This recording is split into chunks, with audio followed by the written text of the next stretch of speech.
특검이 가까워지고 있으니까 지금 저는 이렇게 봐요. 국정농단이 내란으로 이어진 거예요. 김건희의 국정농단이 큰 틀에서 보면 내란으로 이어진 건데 어제 보니까 일단 그것부터 하나 해봅시다. 그 대통령실 홈페이지에 자료를 옮기면서 김건희 사진을 싹 지웠다고 하는 거. 아, 꼴도 보기 싫으니까요. 근데 왜 하필 자료를 저걸로 쓰셨어요? 내가 본 사진 중에 제일 대통령 역겨운 부인 사진이죠. 사진 중에 제일 괴랄했지. 샴푸 광고야? 샤랄랄랄랄. 이걸 싹 지웠다는 거잖아요. 그 뭔가 찔리는 측면도 있는 거고 저는 예를 들면 대통령이나 무슨 뭐 시장 뭐 군수님들이 바뀌더라도 그 연속성이 사라지면 안 되거든요. 대통령실에 올라왔던 저 사진은 공식 사진이잖아요. 그럼 찔리는 게 없으면 저걸 지울 필요가 없는 거예요. 그렇죠. 웃긴 거지. 대통령실 홈페이지를 개인 홈페이지처럼 옛날에 싸이처럼 쓴 거 아니야. 싸이월드. 그래 대통령 비공개. 홈페이지 사진에 저는 비공개도 있을 거라고 생각합니다. 혹시 감히 지울 수 없죠. 박승원 우리 시사평론가께서는 싸이 해보신 적 있으세요? 싸이월드? 도토리. 도토리? 예전에 좀 하다가 요즘은 안 합니다. 하셔야 돼요. 못해요. 하셔야 돼요. 자 그리고 하나 더요. 그 비화폰 통화한 거. 김건희랑 민정수석이랑 김건희랑 검찰총장이랑 민정수석이랑 뭐 하는 거야? 삼각관계. 뭐야? 삼각관계? 김건희가 검찰총장에 직접 전화를 하게 되면 비선 실세가 되니까 김주현을 통해서 쓰리쿠션으로 전 통화한 거라고 생각을 합니다. 아니 이 사람들은 어쨌든 비상 상황에서의 뭐 군작전을 하는 인물들이 아닌데 비화폰 가지고 있는 것부터가 조금 의아했고요. 의아한 게 한두 개는 아니지만. 아니 그러니까 대통령 부인이 비화폰은 대통령 부인이 쓸 자격은 하나도 없는 거잖아요. 그냥 민간인이잖아요. 나머지 예를 들면 장관들이나 뭐 국정원장 이런 사람들이 썼다는 건 이해할 수 있는데 김건희가 직접 비화폰으로 심지어 노상훈이라고 하는 민간인에게까지 비화폰을 준 거 아니에요. 그렇죠. 근데 왜 비화폰이 필요하냐고. 그거는 불법이 있었기 때문일 거 아니에요. 일반 통화할 수 있는 것들이잖아요. 네. 그때 예전에 초반에 돌았던 소문이 사실인 거예요. 김건희가 장관들한테 직접 전화한다더라. 지시하고. 근데 이제 내란이 가까워지면서 윤석열 사적 통화, 네. 최혜병 사건에 그게 등장하잖아요. 그렇다 보니까 비화폰을 강화해가지고 김건희한테도 한대, 나중에 노상원까지 한 대 주면서 비화폰으로 뭔가, 근데 그 비화폰에 통화 내역은 안 남아있지만 통화 기록은 남아있는 거예요. 이게 지금 드러나고 있는 거잖아요. 근데 그 공교롭게도 심우정이는 지금 나중에 윤석열 석방까지 가버리는 상황이 있어갖고 요거는 아마 특검에서 가장 중요하게 봐야 될 것이 아닌가 싶은데 김건희가 비화폰 썼다는 것이 문제는 그런 거 아니에요?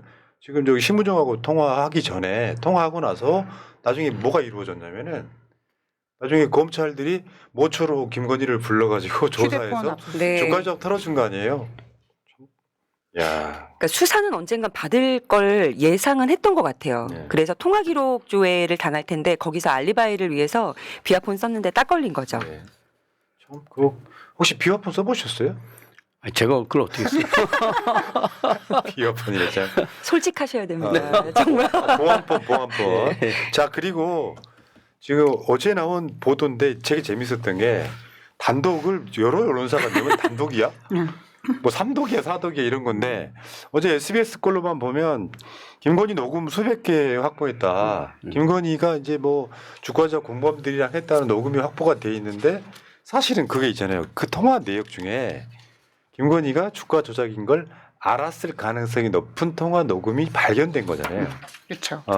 사실 우리가 계속 이야기했어. 네. 김건희만 몰랐을 수가 없는 없죠. 거잖아요. BP 패밀리가 주가 조작에 서로 모의했던 공모했던 관계들일 텐데 요거 재밌습니다. 지금 김건희 녹음 파일 수백 개 확보. 그러니까 지금 그때 미래에셋 담당 직원도 이런 말을 합니다. 김건희가 주식 매매 세력에 가담한 것으로 생각했다는 취지로 진술했다. 근데 여기서 지금 다들 놓치는 게 하나 있습니다. 뭐냐면 아까 자료 보시면 이번에 김건희 30에서 40% 수수료 주겠다라는 녹취 파일이 발견된 게 누가 그걸 발견했냐면 도이치모터스 주가 조작 사건 재수사팀이잖아요. 네. 근데 제가 증권회사 4군데 근무를 해봤는데 증권회사에서 통화 기록은 10년이 최장 보관입니다. 그런데 주가 조작은 2009년에서 2010년에 진행이 됐어요. 10년보다 지금 훨씬 넘어갔잖아요. 네. 그러니까 제가 생각하고 있는 거는 이번에 도이치모터스 주가 조작 사건 재수사팀이 미래에셋을 압수수색해서 발견한 게 아니라 이미 갖고 있었다라는 캐비넷이었다. 것이 제 주장입니다. 와, 예리한데? 이야. 우리 박성원님은 혹시 주가 조작 해보셨어요? 솔직하게 말하셔야 합니다. 다 털고 가시죠. 아니 저 주식을 별로 안 좋아해가지고요. 아, 그러시구나. 예, 우리 아들이 주식을 좋아해서 가끔 저한테 물어보는데 돈 좀 벌었다든가. 예, 아니요 아직 벌었다니 못 들었고요. 어. 근데 나한테 물어보지 마라. 나한테 물으면 다 모른다, 손해 나 보니까. 모른다. 예. 결국에는 검찰이 주가 조작 혐의 없음으로 털어줄 때 털어준 이유가 김건희는 몰랐을 가능성이 높아. 그러니까 무혐의로 털어줬단 말이에요. 네. 그래서 사실은 이것이 대표적인 국정농단의 사례예요. 대통령 부인이라서 어마어마한 주가 조작 사건도 아까 좀 전에 말했던 것 같은 증거가 있음에도 불구하고 털어줬다라고 하는 것이 윤석열 정권의 몰락을 불체질한 측면이 분명히 있는 거죠. 그러니까 저는 진짜 검찰이 진짜 해체해야 된다고 생각하는 이유가 뭐냐면 수익 40% 주기로 했다라고 했는데 다시 말씀드리지만 김건희의 도이치모터스 주가 조작은 2009년에서 2010년이잖아요. 좀 더 가서 2012년까지 진행이 됩니다. 그때 2010년도 유럽발 금융위기가 발생이 돼서 주식시장이 굉장히 안 좋았을 때예요. 그래서 제가 살짝 뭘 의심하냐면 진짜 만약에 이 재조사하는 이 검사들이 네. 미래에셋을 압수수색해서 만약에 어떤 파일을 발견했다면 도이치모터스 주가가 아니라 혹시 다른 아니, 종목에 그거 말고도 대한 있었잖아. 네, 그러니까. 우리가 지금 이제 의심하는 게 삼부토건도 있지만 네. 우리 기술 이렇게 예. 한두 개만 했겠냐고요. 여러분 그럼요. 비리가 드러나거나 뇌물 받은 게 드러나는 거 있잖아요. 100분의 1도 안 됩니다.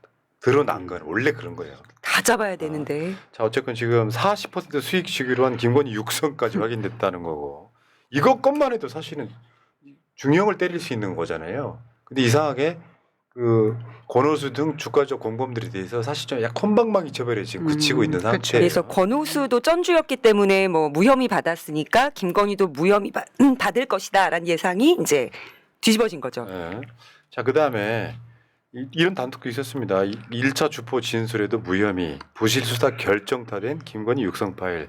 이게 지금 드러나면서 이제 어차피 이건 특검으로 갈 수밖에 없는데 이게 보면 얼마나 검찰이 사실 뭐 무능력한 게 아니라 윤석열, 김건희를 위해서 얼마나 충성했는지를 보여주는 그걸 국정농단이라고 하는 거고요. 국가의 기관의 공권력이 이렇게 범죄 혐의자, 피의자들을 덮어주는 역할을 했다. 저는 대한민국 역사에 이런 검찰 없었습니다. 이렇게 심각한 검찰은 없었다. 어저께 김현 의원이 나와서 한 말인데 김현 의원은요 민주당에서 정보력으로는 손가락 안에 꼽는 분이세요. 어저께 왜 병원에 입원했냐가 성형 후유증 치료할 때가 됐다. 여러분 기억하시겠지만 내란 일어나기 바로 직전에 12월 3일. 예. 그때 그 성형외과 갔다는 보도가 있었잖아요. 예, 신사역 6개월이 사거리. 지나서 아. 아산병원에 입원했다는 첩보를 입수했다 이렇게 지금. 아마 김현 의원이 저런 이야기를 하시는 이유는 아마 이런 걸 겁니다. 6월 13일 날 출석키로 김건희가 검찰과 합의가 됐다고 합니다. 그런데 6월 12일 날 김건희 특검이 결정이 되니까 나 특검에서 조사받을래 안 나간대라고 했대요. 근데 검찰이 6월 16일에 3차 요구서를 보냈더니 그거 거부하고 나 바로 우울증하고 들어 누웠다고 하는 거죠. 그러니까 그 검찰이 3차 소환 통보한 뒤에 바로 입원했다. 바로 입원한 거죠.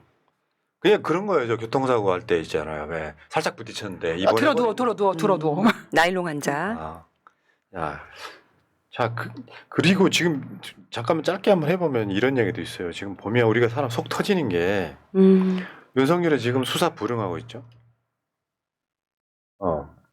그리고 김용현은 지금 석방 코앞에 두고 있어요. 김건희 입원했어요.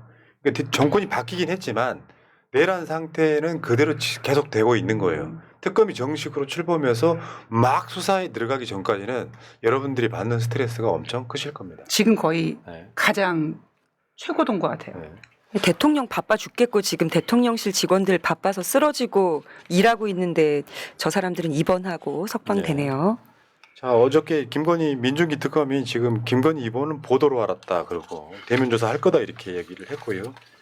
자, 지금 이런 측면도 있어요. 이제 김건희한테 검찰이 3차 출석 요구서를 발송했다고 하는데 이게 지금 특검이랑 지금 뒤줄부대는 상태이기 때문에 저는 실제로 체포영장이나 구속까지 가기 좀 힘들지 않을까 이런 생각이 아, 듭니다. 그럼 안 되는데요. 생각보다 윤석열도 마찬가지입니다. 윤석열도 지금 3차 소환 불응 해가지고 체포영장을 검토한다고 하는데 실제로 무리하게 저렇게 하겠습니까? 제가 봤을 때는 특검으로 다 넘기지 않을까 싶어요. 일단 여러분들 일단 이런 스트레스 좀 접어드시고 이재명 대통령 외교 등 보시면서 그냥 스트레스 많이 받지 마세요. 뭐 김건희가 스트레스로 입원했다 그러는데 우울증을 입원했다 그러는데 사실 우리가 그럼요. 우울증 걸릴 만한 상황이었었죠. 자, 피의자들 이야기였습니다. 여기까지.